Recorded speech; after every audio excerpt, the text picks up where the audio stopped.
আসসালামু আলাইকুম বন্ধুরা, সবাই কেমন আছেন? আশা করি ভালো আছেন। আমি আজকে নিয়ে আসলাম আপনাদের জন্য সরিষা ইলিশ। এর জন্য আমি 4 টেবিল চামচ সরিষা নিয়েছি। এগুলো আমি ভিজিয়ে রাখবো 10 থেকে 15 মিনিটের জন্য। আমি এগুলা 15 মিনিট ভিজিয়ে নেওয়ার পর এগুলা ব্লেন্ডার করে নিব। আপনাদের কাছে ব্লেন্ডার না থাকলে শিলপাটায় বেটে নেবেন। আমার ভিজানো শেষ। এবার এগুলো আমি ব্লেন্ডার করে রাখবো। এবার আমি চুলায় কড়াই বসিয়ে দিয়েছি। এখানে আমি সরিষার তেল দিয়ে দিলাম। আমি কিন্তু আজকে সরিষার তেল দিয়ে সরিষা ইলিশ রান্না করব। পরিমাণ মতো তেল দিবেন আপনারা যে যেরকম খাবেন। এরপর আমি 1 কাপ পরিমাণ পেঁয়াজ কুচি দিয়ে দিলাম। পেঁয়াজ কুচি দিয়ে আমি নেড়ে চেড়ে চুলার আঁচটা কমিয়ে দিব। পেঁয়াজগুলোকে হালকা বাদামি করে ভেজে নিব। এগুলা নেড়ে চেড়ে ভেজে নিব। দেখুন আমি নেড়ে চেড়ে দিচ্ছি। এগুলো আস্তে আস্তে এখন ভাজা হতে হতে আমি মশলা তৈরি করব।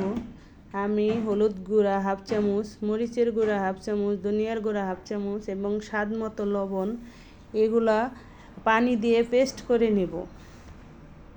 দেখুন এগুলো আমি এখন পানি দিয়ে পেস্ট করে নিব। আমি পরিমাণ মতো পানি দিয়ে পেস্ট করে নিচ্ছি।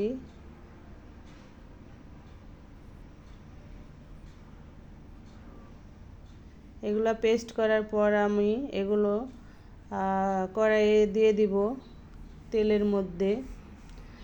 এবার আমার পেঁয়াজ দেখুন বাদামি কালার হয়ে গেছে। এখন আমি এই মশলাটা দিয়ে দিলাম। দিয়ে নেড়ে চেড়ে কিছুক্ষণ কষিয়ে নিব। আমার কষানো প্রায় শেষ। দেখুন আমার মশলার উপরে তেল উঠে আসছে।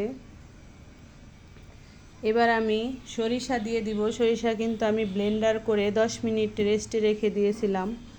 আপনাদের জন্য একটা টিপস, সরিষা যদি ব্লেন্ডার করে অথবা শিলপাটায় বেটে 10 মিনিট রেস্টে রাখেন তাহলে রান্না করলে আর তেতো লাগবে না। আর যদি ব্লেন্ডার করার পর সাথে সাথে চুলায় দিয়ে দেন বা শিলপাটায় বাটার পর সাথে সাথে চুলায় দিয়ে দেন তাহলে এগুলা তেতো লাগবে।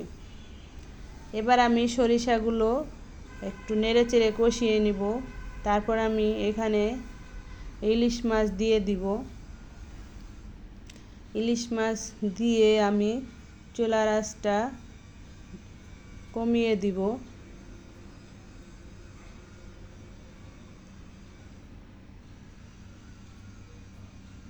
চুলার আঁচটা বাড়ানো যাবে না, তাহলে সরিষা পুড়ে যাবে।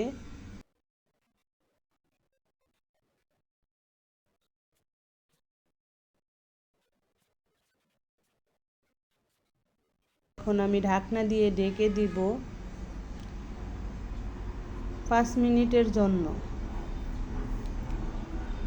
ফিরে আসলাম 5 মিনিট পর। এখন আমি এখানে 6-7টা কাঁচামরিচ দিয়ে দিব। কাঁচামরিচ দিয়ে নেড়ে চেড়ে আবার ঢাকনা দিয়ে ঢেকে দিব 5 মিনিটের জন্য। চুলার আঁচটা কমানোই থাকবে। এবার আমার রান্না শেষ। সবাই কমেন্টসে বলবেন তরকারি কেমন হয়েছে দেখতে। সবাই বাসায় এভাবে রান্না করে খাবেন। ধন্যবাদ সবাইকে।